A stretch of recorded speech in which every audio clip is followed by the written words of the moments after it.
Two tiny words, 4 letters each, and yet they trip up English learners at every level, in every country, in every kind of conversation. The words are been and being. And if you've ever paused mid-sentence wondering which one to use, or if you've been using them interchangeably without really knowing why, this is exactly where that confusion ends. By the time you finish reading this script, you'll not only understand the difference, you'll be using both words correctly and confidently without a second thought. Let's start at the foundation. Both been and being come from the same root verb, to be, but they belong to different grammatical families, and that difference is what determines everything about how they're used. Been is the past participle of the verb be. Being is the present participle of the same verb. That's the core distinction, and everything else flows from there. In this first section, we're going to focus entirely on been, its meaning, its structure, and the 8 distinct situations where it belongs. Once that's clear, we'll move on to being and do the same. So what does been actually do? In its most fundamental role, been works alongside the helping verbs has, have, and had to form what's called the present perfect tense. The basic sentence structure looks like this: subject followed by have, has or had, followed by been. Simple on the surface, but remarkably versatile in practice. The first, and perhaps most natural use of been, is to talk about travel and personal experience. When you want to describe a place you've visited or something you've done at some point in your life, been is the word that carries that meaning. Take the sentence, "I've been to Japan twice." That tells the listener you visited Japan and returned. The trip is complete, it's part of your personal history. And you're speaking about it now, from the present moment. Similarly, she has been to the Taj Mahal means she visited it at some unspecified point in the past and came back. We have been to that restaurant before signals that this isn't a first visit. And have you ever been to London? Is the natural way to ask about someone's life experiences. Here's a distinction that catches many learners off guard. If you say, "I've been to Goa," it means you went, you experienced it, and you returned. But if you say, "I'm in Goa," that means you're still there right now. The moment you add been, you're signaling a completed round trip. This is not a minor grammatical technicality, it's a genuine difference in meaning, and mixing them up leads to real misunderstandings. Always reach for been when you want to talk about experience. The second use of been involves describing states, feelings, and conditions, situations that began at some point in the past but have a connection stretching into the present. Consider the sentence, "It's been a long day." You're not describing a single moment, you're describing the entire day as an experience that has shaped how you feel right now. "She's been happy lately," tells us her positive mood started sometime earlier and is still going. "The weather has been nice this week," confirms that the pleasant conditions didn't just arrive, they've been consistent. "I've been busy with work all week," paints a picture of an ongoing state that began earlier and hasn't let up. In each of these cases, been bridges the past and the present, describing something that started before now and remains relevant. Moving into the third use, been plays a central role in the present perfect continuous tense, the structure used to describe actions that started in the past and are still actively happening. The formula here is subject plus have or has plus been plus a verb ending in ing. "We have been studying for hours" tells you the studying began some time ago and is ongoing right now. "She's been working here since 2020, confirms continuous employment from a specific point in the past to the present. "They have been waiting for you since morning," makes clear that the waiting is still in progress. "I've been learning English online," describes a journey that started in the past and continues. "He's been watching TV all evening," paints a vivid, real-time picture of an extended activity. What makes this structure particularly expressive is that it emphasizes duration. It answers the question of how long something has been happening. This is why it pairs naturally with time expressions like "for 2 hours," "since 2020," "all day," "lately," and "recently." Whenever you want to communicate not just that something is happening, but that it has been happening for a meaningful stretch of time. This is the structure that does it most clearly and naturally. The fourth use of been is closely related to the first, but with a more specific focus: temporary visits and short-term outings. When someone has gone somewhere and come back, been is the word that captures that completed movement. I've been to the doctor means the appointment is done and you're back. She's been shopping means the shopping trip is over. They have been out for lunch means they've returned from the restaurant. The contrast with gone is worth dwelling on, because this is one of the most commonly made mistakes in everyday English. She has gone to the doctor means she left and is still there. She has been to the doctor means she went and has since returned. That single word swap completely changes the picture the sentence creates. If you want to say someone completed a trip and came back, been is always the right choice. Gone is for journeys that haven't ended yet. The fifth use of been is for describing repeated actions and habits.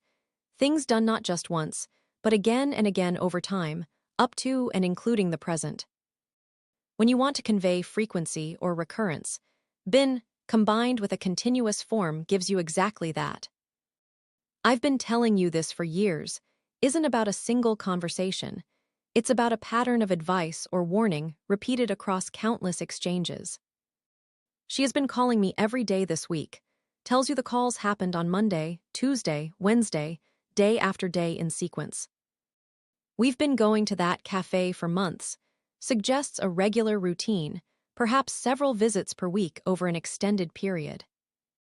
He has been visiting his grandparents regularly. Confirms a consistent habit maintained over time.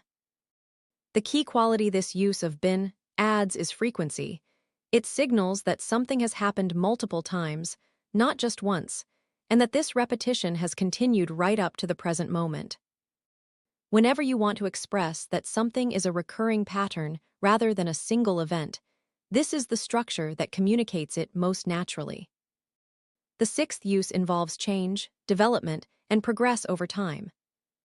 When something or someone has evolved, improved, grown, shifted, advanced, been combined with an appropriate verb captures that gradual transformation. You have been improving a lot lately, acknowledges visible growth that has developed over a period of time.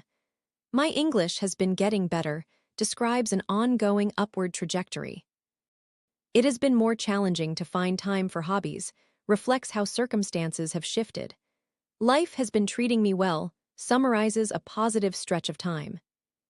Each of these sentences describes not a single moment, but a trend, something that has been moving in a direction since some earlier point and is still true now. Whenever change is the story you're telling, been is the word that tells it. The seventh use is wonderfully practical for everyday conversation, especially the kind of casual catching up that happens when you reconnect with someone you haven't seen in a while. Been is the natural tool for describing what you've been doing recently, what you're currently working on, or what has occupied your time. If someone asks, "What have you been up to lately?" the most natural and grammatically correct answers all use this structure. I've been working on a new project. We have been planning a trip. She has been attending online classes. They have been cleaning the house all morning. These sentences do exactly what conversation requires. They give a quick, clear account of recent activity in a way that feels connected to the present, rather than sealed off in the past. The eighth and final use of been involves the passive voice, and this is where been takes on a role that's perhaps less obvious but equally important. In the passive voice, we shift focus away from who performed an action and onto what was done or what happened. The structure is have or has, followed by been, followed by a past participle. The work has been completed. We're not interested in who did the completing. What matters is that the task is done. The tickets have been booked. The booking is what's relevant, not the person who made it. The meeting has been canceled, directs attention to the cancellation itself, regardless of who made that decision.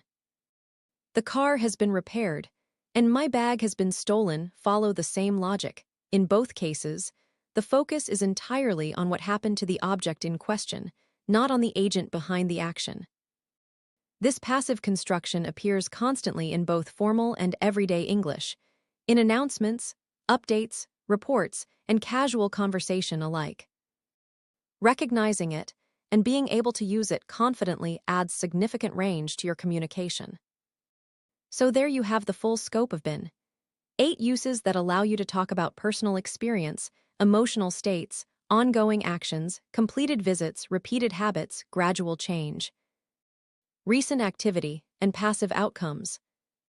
The common thread running through all of them is a relationship between past and present. BEN always carries something from an earlier time into the present moment. Whether that's an experience you had, a state you've been in, an action that's still continuing, or something that has been done.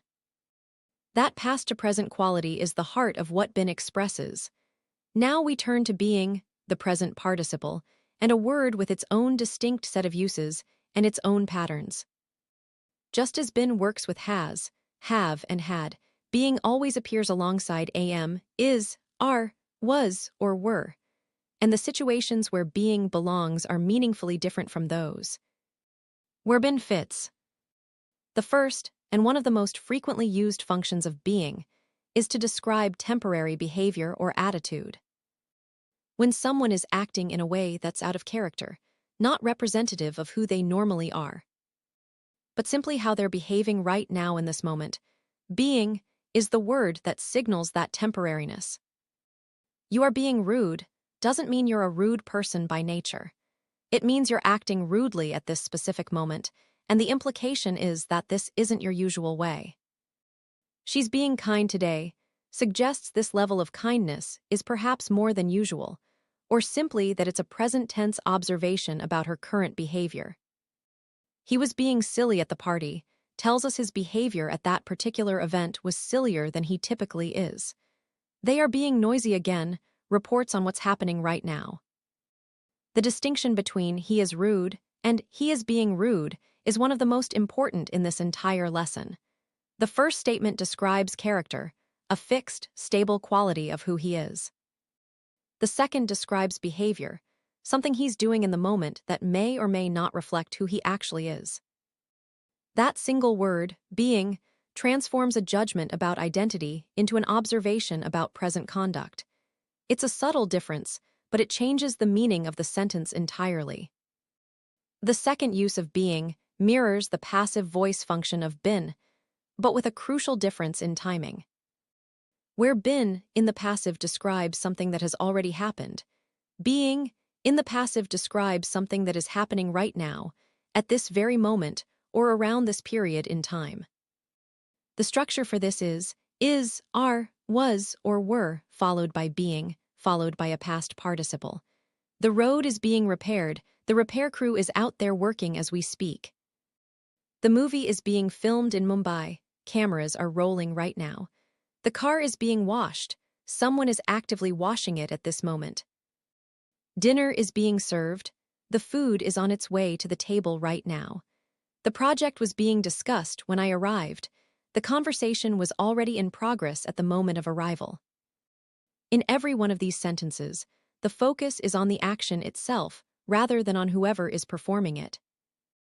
And the timing is current, either happening at this exact moment or happening in a period surrounding the present. This passive construction with being is enormously useful in English because it allows you to report what's happening without needing to know or mention who's responsible. Whether you're giving an update, describing a scene, making an announcement, or simply observing what's going on around you, this structure handles it cleanly and precisely. The third use of being is to describe temporary states and conditions, not just behaviors, but how someone is feeling or what they're experiencing right now, in contrast to how they usually are. She's being difficult today doesn't define her character. It describes a particular kind of behavior she's displaying at this moment, likely because something specific has affected her mood. He's being very quiet lately suggests this quietness is unusual, he's normally different, but something has caused a temporary shift. You're being negative, try to stay positive. addresses a current mindset without labeling the person as permanently negative. They were being cautious because of the rain describes a temporary adjustment in behavior prompted by a specific circumstance. What unites all three of these uses, behavior, passive voice, and temporary states, is the sense of something happening in the present tense, in the immediate window of now. Whenever the situation is current, active, and temporary, being is the word doing the work. The fourth use of being is distinctly different in grammatical function. Here, being steps out of its role as part of a verb structure and begins functioning as a noun. Specifically, it names a role, an identity, or a position that someone holds or occupies. She loves being a teacher. Here, being a teacher is the thing she loves. It's a noun phrase. He enjoys being a father. Being a father is what he enjoys. I hate being late for meetings. Being late is the thing I hate. Being a student isn't easy. Being a student is the subject of the sentence, a noun phrase in the opening position. Being a leader comes with responsibility.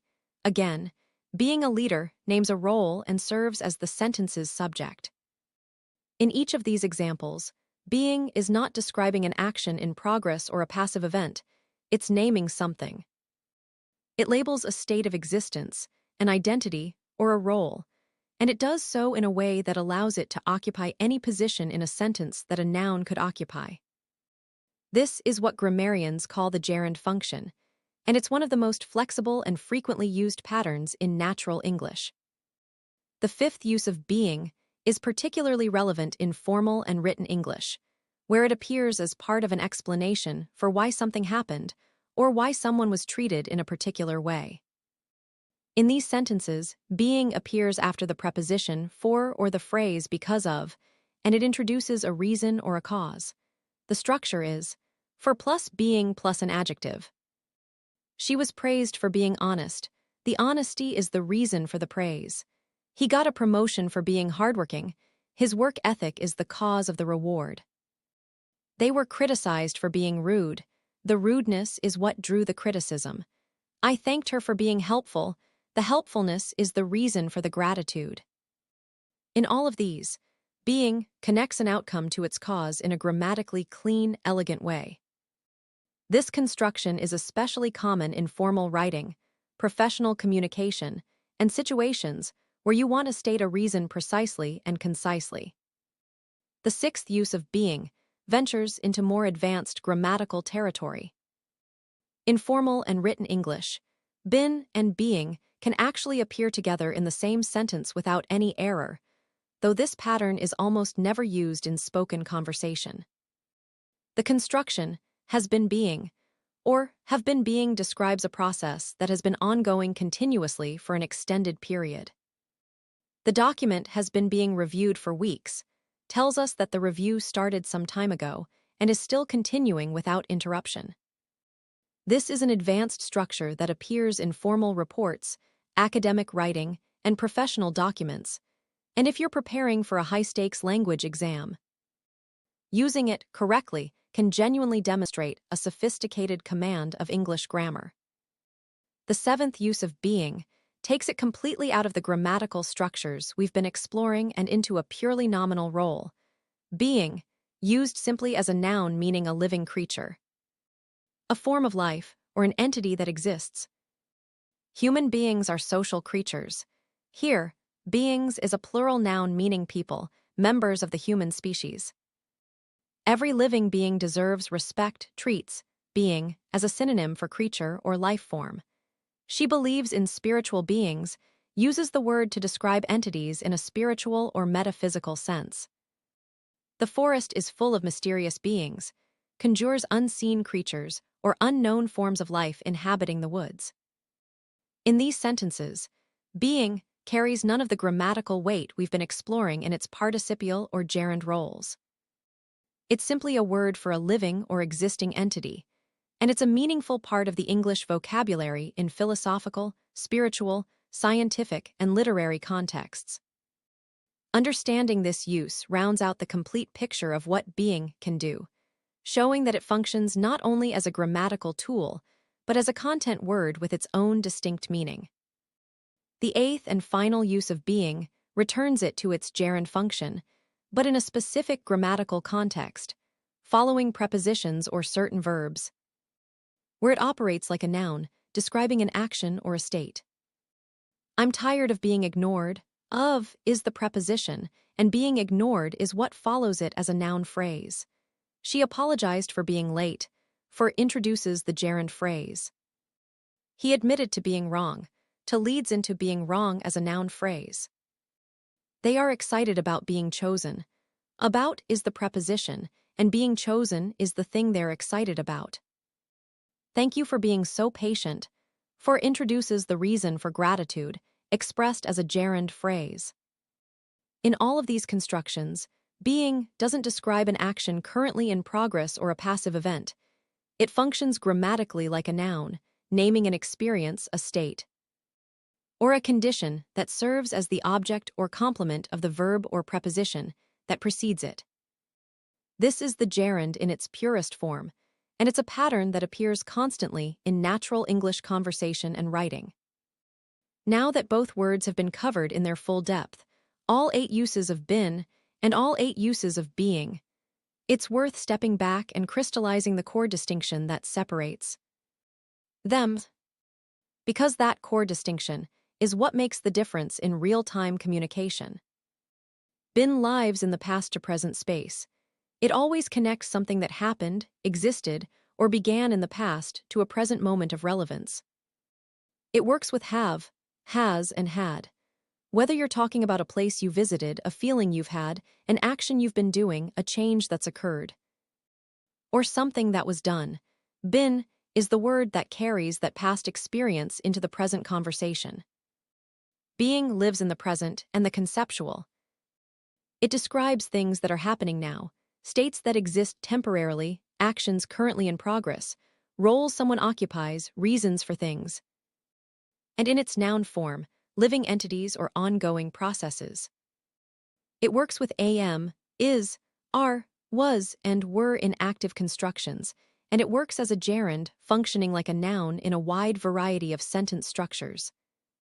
The simplest test you can apply in most situations is this: if you're talking about something that happened in the past and still matters now, reach for been. If you're talking about something happening in the present, something temporary, a role someone occupies, or a reason for something, reach for being. Let's look at a few direct comparisons to make this concrete. She has been kind lately. This is been, describing a quality she's had over a recent period of time, connecting past behavior to the present. She is being kind today. This is being, describing her present, possibly temporary behavior right now. The project has been completed. Been in the passive, describing something that is now done. The project is being completed. Being in the passive, describing something happening at this moment. He has been working hard all week. Been in the present perfect continuous, describing an ongoing action across time. He is being careful. Being describing his current, temporary behavior or attitude. These pairs illustrate how the two words operate in adjacent but distinct grammatical territories. Mastering them doesn't require memorizing a rulebook. It requires understanding what each word fundamentally expresses. Once that understanding is in place, the right choice begins to feel intuitive rather than calculated. One of the most reliable signs that your English is advancing is the ability to use these two words naturally and accurately, not stopping to deliberate, but selecting them instinctively because you understand the meaning each one carries. The learners who struggle with been and being are usually those who have been taught rules in isolation, without the underlying logic that connects them. Once that logic becomes clear, the rules take care of themselves. To reinforce everything covered so far, let's walk through some of the most common real-world situations where been and being are used, and examine why each one fits. Imagine you're catching up with a friend you haven't seen in several months. They ask how you've been spending your time. You respond, "I've been working on a new project. And I've also been taking an online course in the evenings." Both sentences use been In the present perfect continuous, they describe activities that started sometime in the recent past and are still ongoing. This is the natural, conversational way to answer the question, "What have you been doing lately?" And it's grammatically precise at the same time. Now imagine your friend asks about another mutual friend, someone who's known for being cheerful and easygoing.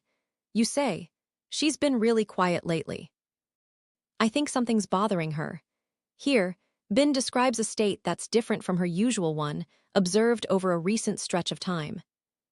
If you then add, "And she's being a bit distant whenever we talk," that second clause switches to being because it's describing her present current behavior in the moment of interaction, temporary and happening now.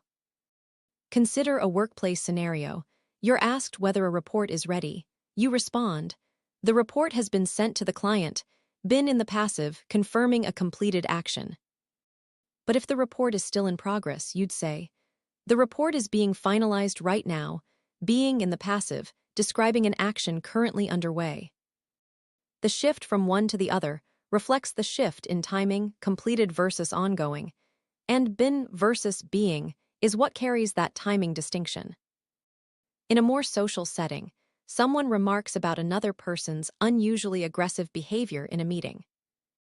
You might say, "He was being very confrontational today. That's not like him at all." Being is right here because it describes temporary behavior at a specific moment, in contrast to his normal character. If you wanted to note a longer pattern, you'd switch to, "He's been quite irritable this whole week," been now. Because you're describing a state that has persisted across several days and connects to the present. These real-world contrasts illustrate something important. Been and being are not interchangeable, but they're not competing with each other either. They operate in adjacent zones of time and meaning, and skilled speakers shift between them naturally as the situation shifts. The more you practice identifying which zone you're in, past to present with been, or present and temporary with being, the more effortlessly accurate your usage becomes. It's also worth noting where the gerund uses of being appear in everyday English, because they're genuinely ubiquitous. "Thank you for being patient" appears in customer service, in classrooms, in personal relationships. "I hate being ignored" reflects a universal human frustration. "She's known for being reliable" describes a reputation. "Being honest is always the better choice" opens a statement of values. "He apologized for being rude" acknowledges behavior. In all of these, being functions as a noun, the subject or object of the sentence, and it slots in wherever a noun would naturally belong. These constructions feel fluent and natural to native speakers, and once you recognize the pattern, you'll start noticing them everywhere. The gerund function of being also interacts with the passive to create constructions that might look complicated at first glance, but follow a clear logic once you see the pattern. She was excited about being selected for the team. Being selected is a passive gerund phrase describing an experience from the recipient's perspective. And it follows the preposition about naturally. He was embarrassed about being photographed without warning. Same structure, same logic. They were honored for being recognized by the committee. Being recognized is the gerund phrase introduced by for, naming the achievement. Once you're comfortable with the idea that being can function as a noun in gerund position, these patterns become readable and usable without confusion. Similarly, the distinction between been as a completed passive marker and being as a current passive marker has practical value across a huge range of real-world contexts. In a medical setting, the patient has been treated versus the patient is being treated. In a construction context, the bridge has been built versus the bridge is being built. In an editorial context, the article has been published versus the article is being reviewed. In each pair, the difference between a completed outcome and an ongoing process is carried entirely by the choice between been and being. Understanding this distinction gives you the ability to report on situations accurately and to interpret what others say with precision. When a colleague says that issue is being handled, you know it's in progress. When they say that issue has been handled, you know it's resolved. That's not a subtle academic difference. It's information that shapes decisions, expectations, and responses in real time. By this point, the landscape of been and being should feel considerably clearer, and perhaps surprisingly rich. What might have started as a source of confusion turns out to be a pair of words with elegant, consistent logic. Each one has its zone of time and function, and once that zone is understood, the right word tends to select itself naturally. Let's take one final comprehensive pass through the key principles, organized in a way that's easy to carry forward into actual conversations and writing. Been is the past participle. It belongs to the perfect tenses, present perfect, past perfect, and future perfect. It always needs a helping verb, have, has, or had. Its fundamental purpose is to connect something in the past to the present moment of speaking, whether that's an experience, a state, an action in progress, a repeated habit, a change over time, a completed visit, or a passive outcome. The past to present connection is the constant underlying quality in every one of its 8 uses. Whenever you want to show that something from the past is still relevant, still true, still connected to now, been is the tool. Being is the present participle used as both a grammatical element and a noun. As a grammatical element, it works with am, is, are, was, and were to form continuous passive structures, describing actions happening at the present moment by an unspecified agent. It describes temporary behavior and conditions, things true right now but not permanently. As a gerund, a word functioning as a noun, it names states, roles, identities, experiences, and reasons. It follows prepositions naturally, appears as the subject or object of sentences, and allows English speakers to turn the concept of existing as something or experiencing something into a compact, flexible noun phrase. Its constant quality is presentness and temporariness. It captures what's happening now, what's true at this moment, and what someone is experiencing or expressing right now. Here's a practical checklist to use whenever you're uncertain which word belongs in a sentence. First, ask yourself, is this about the past or the present? If it connects past experience to the present or describes something that has happened, been is likely correct. If it's about something happening right now or a current temporary state, been is probably wrong and being is probably right. Second, ask, which helping verb is present? If it's have, has, or had, you're in been territory. If it's am, is, are, was, or were, you're in being territory. Third, ask, is the word functioning as a noun here? If something like being a teacher or being late is the subject or object of the sentence, then being is the gerund form and it's definitely the right choice. Fourth, ask, is this describing passive voice? If so, is the action finished or ongoing? Finished has been done. Ongoing is being done. These 4 questions will guide you to the correct choice in virtually every situation you encounter, whether in conversation, writing, or a formal exam context. One of the most effective ways to internalize the difference is to practice with sentence pairs, creating 2 versions of the same idea. One using been and one using being, and noticing how the meaning shifts. It has been a difficult week versus it is being a difficult week.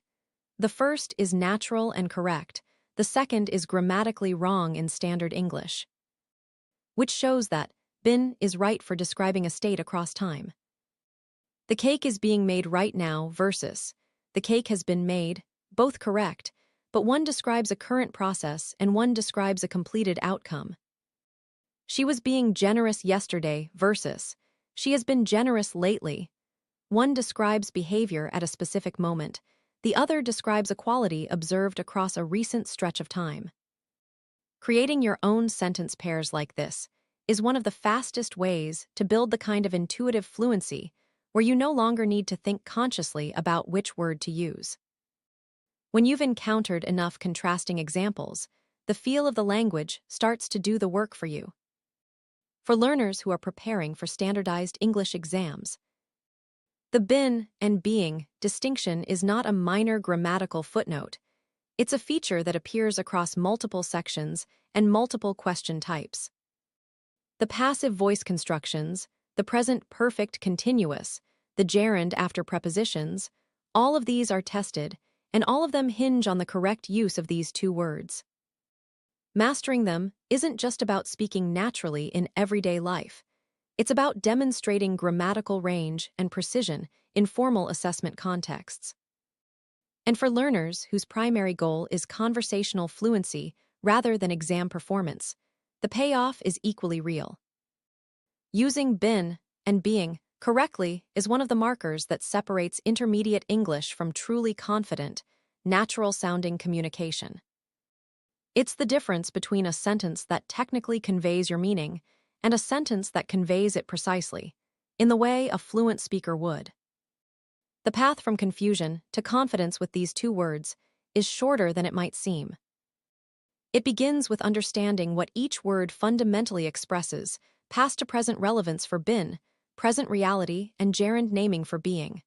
From there, the 8 uses of each word are not separate rules to memorize, but natural extensions of that core, meaning into different grammatical contexts.